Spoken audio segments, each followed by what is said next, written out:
Bonsoir à tous et merci de suivre NCI, la nouvelle chaîne ivoirienne. Merci de suivre ce numéro de l'entretien de la rédaction, enregistré spécialement en marge de la Coupe d'Afrique des Nations qui démarre samedi dans 5 jours seulement en Côte d'Ivoire. Avec nous en plateau ce soir, le directeur exécutif du comité d'organisation de la Coupe d'Afrique des Nations, le COCAN. Monsieur le directeur exécutif, monsieur Moumouni Sylla, bonsoir. Bonsoir. Monsieur le directeur exécutif, encore une fois, merci d'avoir accepté notre invitation. C'est moi qui vous remercie de nous donner l'opportunité de nous adresser aux téléspectateurs à travers NCI.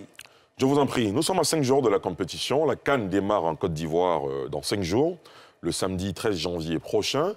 À 5 jours d'une telle compétition, d'un moment si historique, comment on se sent quand on est le directeur exécutif du comité d'organisation de cette compétition? Merci. À 5 jours de la compétition, c'est vrai qu'il y a la pression de l'organisation, mais nous sommes sereins. Nous sommes sereins et nous sommes à la tâche pour faire en sorte que les délégations soient accueillies dans de bonnes conditions, qu'elles soient logées dans de bonnes conditions et que la compétition démarre dans de bonnes conditions. Donc tout le travail qui a été fait il y a quelques années, c'est le moment de livrer ce qui a été conçu au laboratoire et c'est le moment aussi de prouver que nous sommes en train d'organiser la plus belle Coupe d'Afrique des Nations.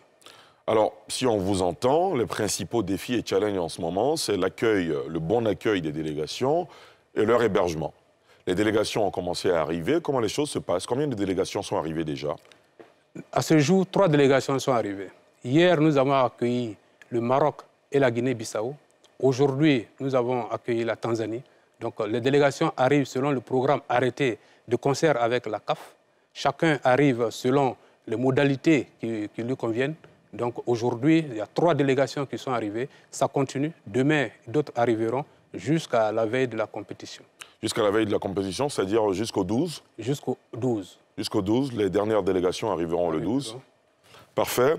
Est-ce qu'on a une idée, justement, aujourd'hui, du calendrier des différentes équipes? Vous avez dit jusqu'au 12.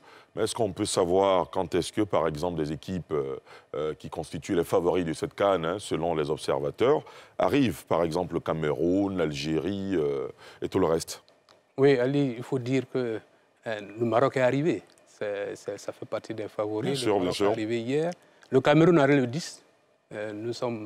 C'est nos frères. Comme on le dit, c'est nos beaux-frères.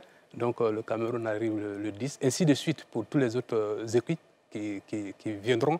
Les grandes équipes seront là avant le 13 et tout le monde sera accueilli avec la même ferveur, le même enthousiasme. Au fil des mois, plus on se rapproche de la phase finale de cette Coupe d'Afrique des Nations, plus on a entendu parler d'un concept jamais entendu dans les autres organisations. On parle de la plus belle CAN jamais organisée par un pays africain. C'est chez nous en Côte d'Ivoire, on en est évidemment fiers. Pourquoi dit-on que ce sera la plus belle CAN organisée? Certains y voient un commentaire prétentieux, d'autres se disent parce que nous avons justement cette capacité de faire les plus belles choses de l'Afrique. Qu'est-ce que vous répondez, vous, qui êtes le directeur exécutif du COCAN? Ceux qui disent que nous allons organiser la plus belle CAN, je pense qu'ils ne disent pas, ce n'est pas un gros slogan. Ils disent des choses qui peuvent concorder avec la réalité des faits. Je pars du principe de la volonté politique. Le chef de l'État a affiché cette volonté en donnant instruction au comité d'organisation de faire en sorte que la 34e édition de la Coupe d'Afrique soit la plus belle jamais organisée. Et pour cela, il a dégagé les moyens. Il a fait en sorte que le comité puisse s'inspirer des bonnes pratiques, des pratiques inspirantes ailleurs. Donc nous avons fait un bunch pour voir ce qui s'est fait dans les autres éditions. Ce qui s'est fait, on est allé à la Coupe du Monde au Qatar, on a pu voir ce qui se faisait là-bas. Donc aujourd'hui, il s'agissait pour nous de faire en sorte que nous puissions transposer dans notre organisation tout ce qui s'est fait de mieux là-bas. Mais il y a cette volonté politique. Mais il y a aussi d'autres éléments qui concourent à faire en sorte que nous puissions, en tout cas, organiser la meilleure des CAN. Le premier élément, c'est que c'est pour la première fois que la plupart des pays qui vont participer à cette CAN joueront quasiment à domicile. Quand vous prenez tous les pays de la sous-région qui sont qualifiés, quand le Mali joue à Korogo, il joue presque à domicile. Quand le Burkina joue à Bouaké, il joue à domicile. Vous regardez tous les pays qualifiés, ils ont tous une communauté en Côte d'Ivoire, une forte communauté en Côte d'Ivoire. Donc chacun joue presque à domicile.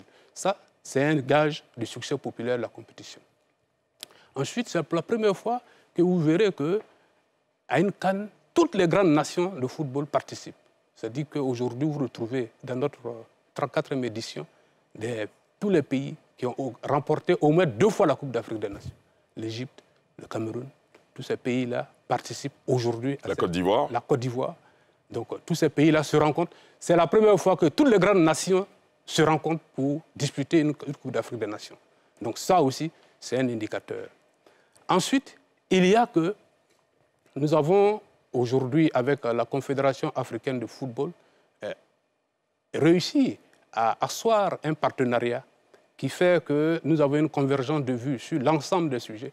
Donc c'est l'une des rares fois où vous venez à une compétition où le comité d'organisation et la CAF ont des convergences de vues sur l'ensemble des sujets.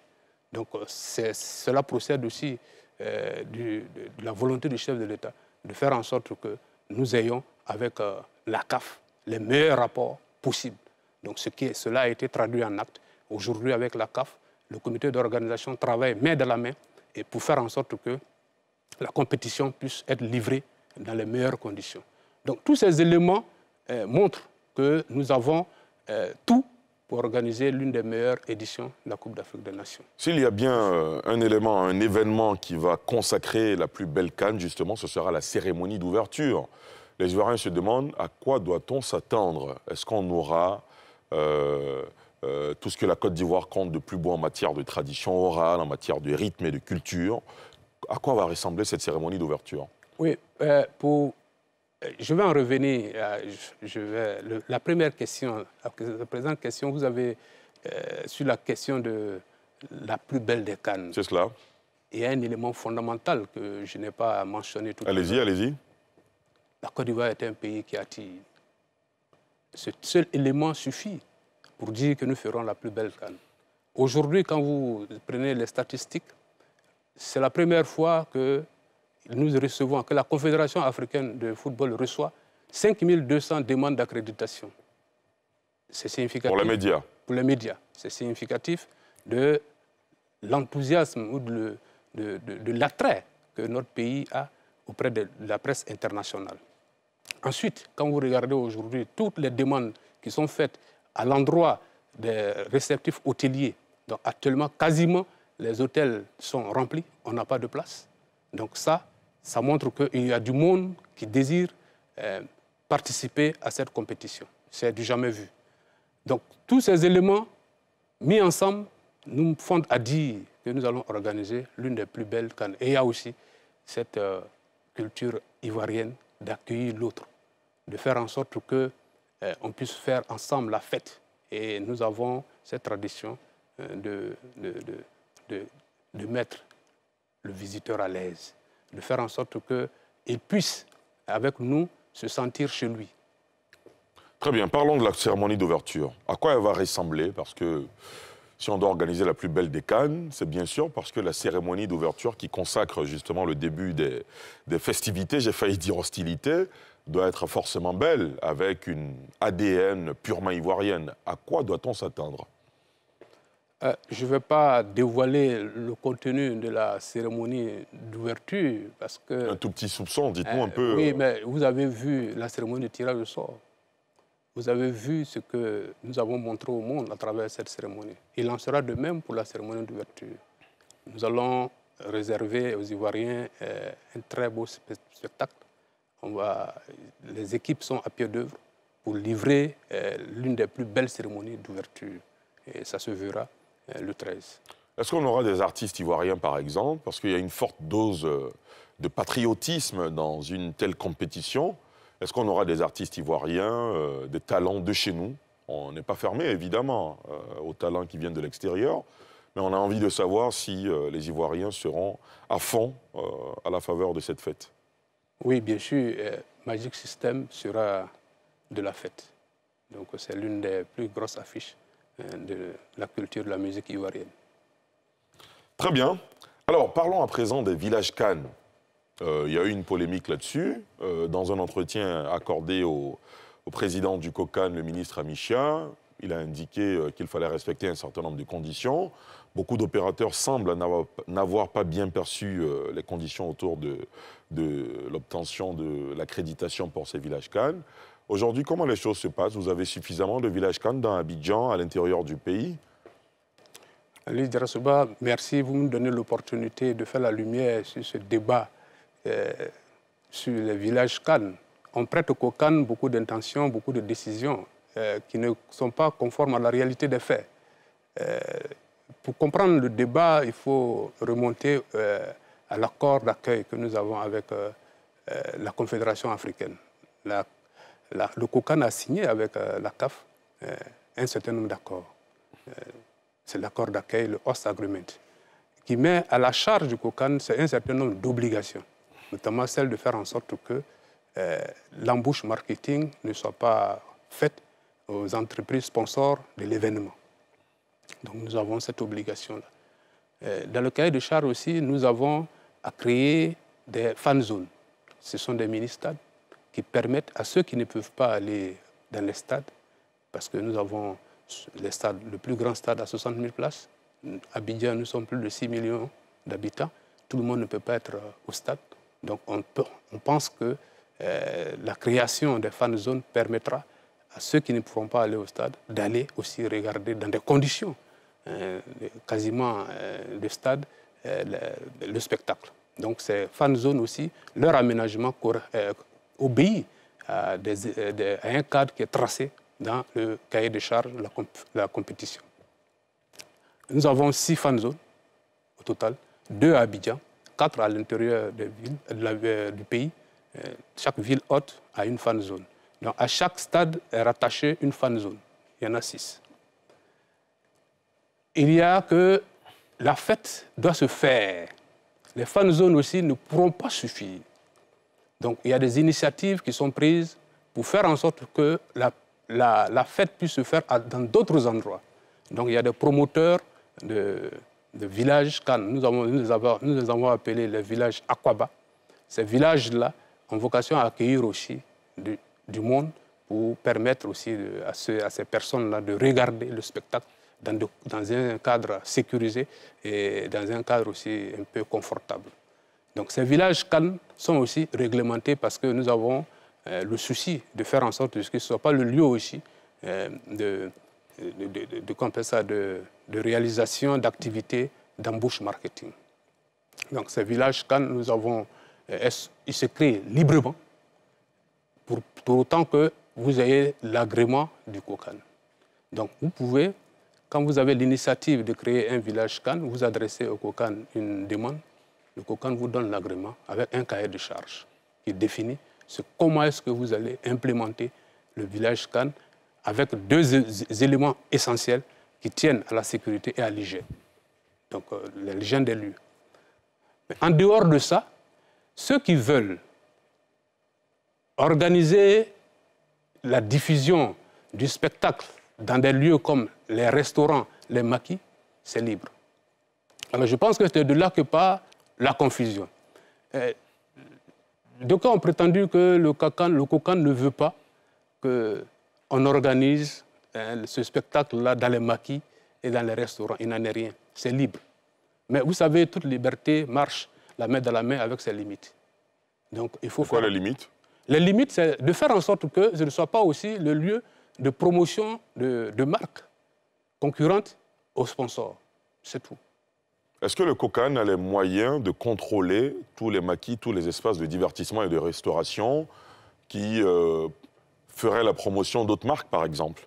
Le COCAN ne peut pas aujourd'hui, à l'échelle même de Yopougon, quand vous regardez les maquis et les bars qui y sont, qui veulent diffuser le spectacle, le COCAN ne peut pas, même si elle en avait l'envie, même s'il en avait l'envie, le COCAN ne peut pas mener la police, faire la police dans tous ces maquis.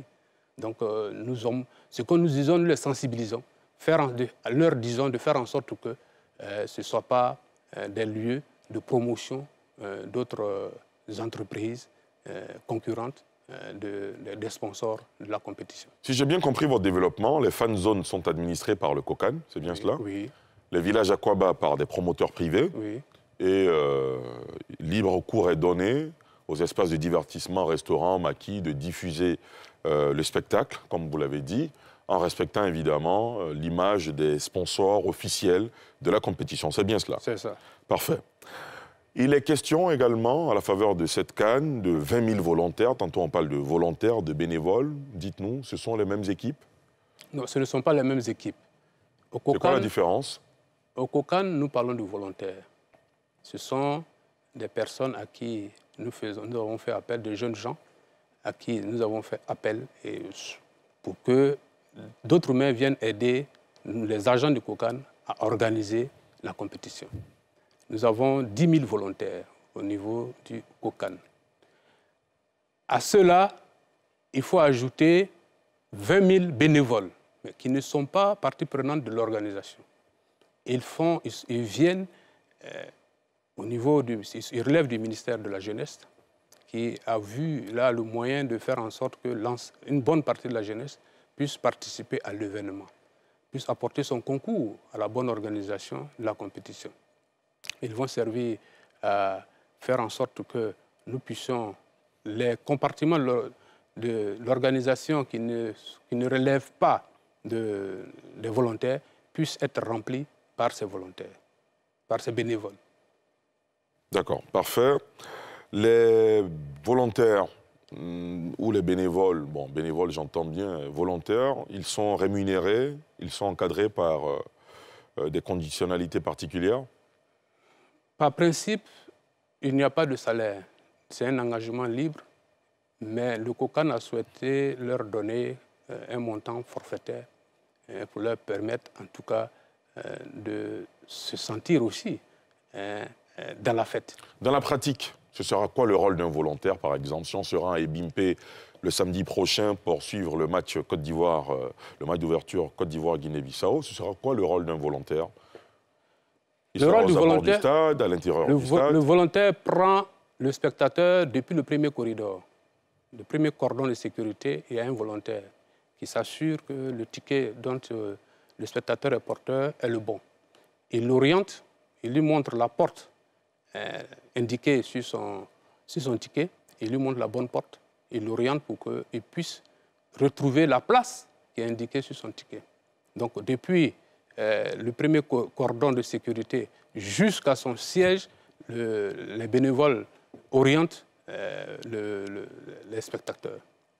Alors, il y a eu également quelques problèmes d'embouteillage, de congestion sur les routes, à la faveur des derniers matchs enregistrés, notamment au stade olympique Alassane Ouattara d'Ebimpe. Il fallait marcher longtemps, sans compter les bouchons dans lesquels il fallait souffrir avant de se rendre à quelques encablures du stade. Aujourd'hui, à 5 jours de la compétition, est-ce que ce sont des problèmes qui sont derrière nous, finalement? Nous essayons de faire en sorte que ces problèmes de congestion ou de longue distance à parcourir soient de vieux souvenirs. C'est pourquoi le comité d'organisation, à travers la commission sécurité et la commission transport, ont mis en place un plan de circulation. Donc, qui tiennent compte des difficultés déjà de circulation dans la ville. Il faut dire que déjà... Un nouveau plan de circulation ou l'ancien, notamment en vigueur pour le match Côte d'Ivoire-Seychelles? Non, un nouveau plan de circulation. Parce que les précédents matchs étaient des matchs tests qui nous ont permis de voir les difficultés. Donc nous avons tiré les leçons de ces difficultés-là et nous avons apporté les correctifs nécessaires pour faire en sorte que pour la cérémonie d'ouverture qui va drainer plus de monde, on puisse avoir le plan de circulation idéal qui puisse faire en sorte que les Ivoiriens puissent se rendre au stade et revenir du stade sans qu'il y ait trop grand embouteillage, sans qu'il y ait trop grande congestion. Les travaux de la Y4, la voie de circulation, enfin de ceinture d'Abidjan, on sait que les travaux étaient en train d'être accélérés. Est-ce qu'il y a bon espoir que d'ici samedi prochain, on puisse circuler de ce côté-là? Il y a également le 4e pont d'Abidjan. On se pose beaucoup de questions à ce sujet-là. Oui, je pense que la commission sécurité et la commission transport ont intégré la fin des travaux du 4e pont et de la Y4 dans le schéma de définition du plan de circulation. Donc ce sont des éléments qui vont concourir à une bonne amélioration du plan de circulation. Monsieur le directeur exécutif, Un Ivoirien qui quitte Koumassi pour se rendre à Ebimpe, qui est à Niamey, c'est quand même assez long. Il va forcément tomber dans quelques bouchons, ça et là. Quand il arrive à quelques kilomètres du stade, il est tenu de descendre de son véhicule ou du moyen de transport qu'il utilise pour marcher pendant de longues minutes. Et ça, évidemment, ça dissuadait beaucoup d'Ivoiriens de se rendre au stade. Vous me direz, les tickets du match d'ouverture, on a eu un sold out, mais est-ce que ce ne sont pas des éléments qui tendraient à refroidir l'ardeur des Ivoiriens? Ou bien vous nous dites ce soir, on a des solutions. Désormais, si vous allez au stade, vous n'allez pas marcher sur une longue distance avant d'avoir accès à l'enceinte. Oui, nous avons tenu compte de toutes ces observations faites par les spectateurs qui ont participé au précédent match. Ils ont eu à parcourir de longues distances à pied. Nous en sommes sensibles et on en a tenu compte. Parce que le spectacle ne doit pas aussi donner lieu à de tels supplices. Les gens marchent des kilomètres pour arriver au stade, ils arrivent fatigués. Le retour aussi marche la même distance, c'est difficile à tenir. C'est pourquoi la commission a étudié le schéma idéal qui puisse faire en sorte que les distances soient le plus réduites possible pour rapprocher le spectateur du stade. Alors, c'est une CAN à domicile. Donc les Ivoiriens, évidemment, sont très enthousiastes à l'idée de supporter les éléphants de Côte d'Ivoire, au sujet desquels, d'ailleurs, vous me donnerez votre pronostic sur le premier tour. Je sais que ce n'est pas votre rôle, mais vous êtes Ivoirien avant d'être président du COCAN. Les supporters, antérieurement, quand les éléphants de Côte d'Ivoire se déplaçaient pour une compétition, il y avait un comité national de soutien aux éléphants. Cette fois-ci, la CAN, c'est chez nous. Est-ce qu'il y a des dispositifs particuliers pour les supporters de façon générale? Oui, la commission mobilisation a pu travailler à faire en sorte que toute la problématique de la mobilisation, parce que la question des supporters, nous l'adressons à travers le schéma de mobilisation générale qui est arrêté. Nous avons, pas seulement pour les éléphants, puisque nous, le comité d'organisation, ce n'est pas seulement pour l'équipe nationale de Côte d'Ivoire que nous travaillons pour l'ensemble des équipes. Et le fil conducteur ou la ligne directrice de notre politique, c'est de faire en sorte qu'aucun match ne se joue devant des gradins vides. Donc il n'y aura pas de spectacle de match qui se jouera devant des tribunes vides.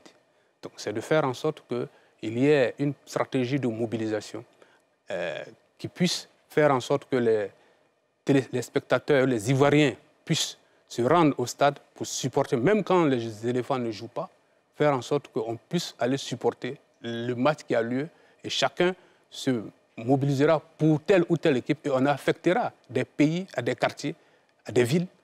Donc c'est par ce moyen-là que nous allons parvenir à faire en sorte que nos stades soient remplis. Vous avez vu la Women's Champions League qui s'est déroulée à Korogo et à San Pedro. Vous avez vu la stratégie de mobilisation que nous avons expérimentée. Nous avons essayé de montrer l'intérêt qu'il y avait à faire en sorte que ces matchs ne se déroulent pas devant des gradins vides. Ce n'est pas une compétition qui attire du monde, naturellement, mais nous avons réussi à remplir les stades de Korogo et de San Pedro à travers les matchs. Vous avez vu les vidéos qui ont circulé à la finale de la Women's Champions League à Korogo. Le stade était rempli. Le stade était rempli, mais les équipes avaient le soutien. Chacune des deux équipes avait ce monde. Mais c'était des Ivoiriens. Ça a été quoi l'astuce? L'astuce, c'est de passer de quartier en quartier, affecter des pays à des quartiers, mobiliser des quartiers derrière des pays, et ça a marché. On dit par exemple, tel quartier X, vous avez pour pays à supporter comment on appelle ça, n'importe quel, je dis l'Afrique du Sud par exemple. C'est ça qui était en finale de la Women's Champions League. Voilà. Quand vous êtes à Korogo, on dit par exemple le quartier Soba ou le quartier Koko, vous supportez l'Afrique du Sud. On prend le quartier Bananforo ou on prend le quartier Sonzoribougou, on dit vous supportez le Maroc. C'est de cette façon-là qu'on a réussi à remplir le stade. Il en a été de même à San Pedro, où le préfet a fait une bonne mobilisation. En tout cas, je voudrais profiter de votre micro pour saluer l'œuvre accomplie par les différents préfets de ces villes-là, tous les cadres, ils se sont mobilisés pour faire venir les populations au stade. Et ça a été un succès que nous tenons à saluer. Monsieur le directeur exécutif, nous nous rapprochons certes de la fin de cet entretien, mais dites-nous, dans d'autres pays, quand il y a la CAN, la Coupe du Monde ou encore les Jeux Olympiques, des figures importantes du sport roi du football ou d'autres sports sont associées en Côte d'Ivoire. Est-ce qu'on a justement des figures importantes du football qui sont associées au COCAN, qui contribuent justement à promouvoir cette organisation de la plus grande compétition africaine? Effectivement, nous avons naturellement nos ambassadeurs. Nous avons Didier Drogba, nous avons Yaya Touré, qui sont des figures emblématiques. Qui seront à la cérémonie d'ouverture? Qui seront à la cérémonie d'ouverture. Yaya Touré, Didier Drogba, Gadji Seli, tous ces athlètes qui ont fait rayonner le sport ivoirien, le football ivoirien. Ils sont là. Nous avons aussi Cissé Chek, qui est médaillé d'or olympique du taekwondo. Tout ce monde-là affichera, en tout cas, l'image de la Côte d'Ivoire. Ces dernières semaines, il y a eu, je n'ai pas envie de dire polémique, mais il y a eu quand même quelques observateurs qui estimaient qu'une figure importante de l'équipe nationale de la Côte d'Ivoire, qui est devenue intemporelle, tant son rôle a été important dans la Coupe qu'on a remportée en 2015, le gardien de but, Boubacar Barry Kopa, qui semble n'avoir pas été associé. Un commentaire, est-ce que c'est tard? Vous pouvez faire quelque chose pour lui? Toutes les mains sont les bienvenues. Donc la question, nous allons la refaire, la remonter aux plus hautes autorités du COCAN et on verra ce qui sera fait. Beaucoup d'Ivoiriens, pour terminer, beaucoup d'Ivoiriens disent que la ville n'est pas encore aux couleurs de la CAN, il n'y a pas l'engouement général. Qu'est-ce que vous leur répondez? Le comité d'organisation a examiné la question de l'embellissement de la ville, du pavoisement. Fallait-il faire ce pavoisement-là avant les fêtes ou fallait-il le faire après les fêtes? Nous avons pris le parti de faire après les fêtes. Donc nous avons commencé l'embellissement le 3 janvier. Donc ça continue. Si vous regardez depuis l'aéroport jusqu'au VGE, vous verrez, ça continue. Yamoussoukro, Bouaké, Korogo sont en train de connaître les pavoisements que nous avons préconisés. Nous avons voulu faire avec des moyens modernes, avec la technologie moderne. C'est ce qui explique que ce n'est pas seulement des drapeaux que vous verrez d'autres choses qui sont quand même des pratiques inspirantes que nous avons vues ailleurs et que nous avons voulu pour notre pays, la Côte d'Ivoire. Vous les verrez ces jours-ci. Je pense que ceux qui sont allés à l'aéroport depuis la semaine dernière ont pu constater qu'il y a un visage nouveau qui est apparu là-bas.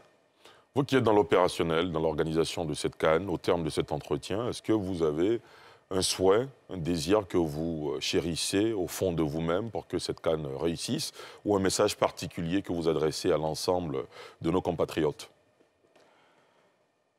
La Côte d'Ivoire accueille la 34e édition après Côte d'Ivoire 84. 40 ans. Nous n'étions pas contemporains, beaucoup n'étaient pas contemporains de Côte d'Ivoire 84. Aujourd'hui, nous avons l'opportunité de vivre un événement historique. Il faut en avoir la conscience historique. Ce qui se passe aujourd'hui, c'est un événement qui ne se produit pas tout le temps. Ça arrive chaque peut-être 40 ans ou chaque 20 ans dans la vie d'une nation. Donc il faut le rendre assez mémorable. Et c'est notre quête, faire en sorte que ce soit un événement inoubliable. Que la mémoire nationale, la mémoire collective retienne que sous le président Alassane Ouattara, nous avons organisé la plus belle des CAN. Et le chef de l'État a voulu cette CAN pour notre jeunesse, il a voulu pour les Ivoiriens, il a témoigné sa perception du monde, sa volonté de faire rayonner notre pays, parce que c'est un élément de prestige national. Organiser un tel événement, accueillir le monde, ça permet de voir la Côte d'Ivoire. À partir de cette CAN, le nord de notre pays retentira au-delà de nos frontières et d'autres nations apprendront à connaître notre pays. Ce ne sera pas seulement à travers certains individus, mais quand vous irez désormais dans des pays, dans des contrées éloignées et que vous parlez de la Côte d'Ivoire, on pourra vous répondre Yamoussoukro, on pourra vous répondre San Pedro, on pourra vous répondre Yopougon, parce que tout ça, Korogo, Bouaké, parce que pendant un mois, on parle de ces villes. Et c'est l'objectif que le chef de l'État cherche à atteindre à travers l'organisation de cette compétition.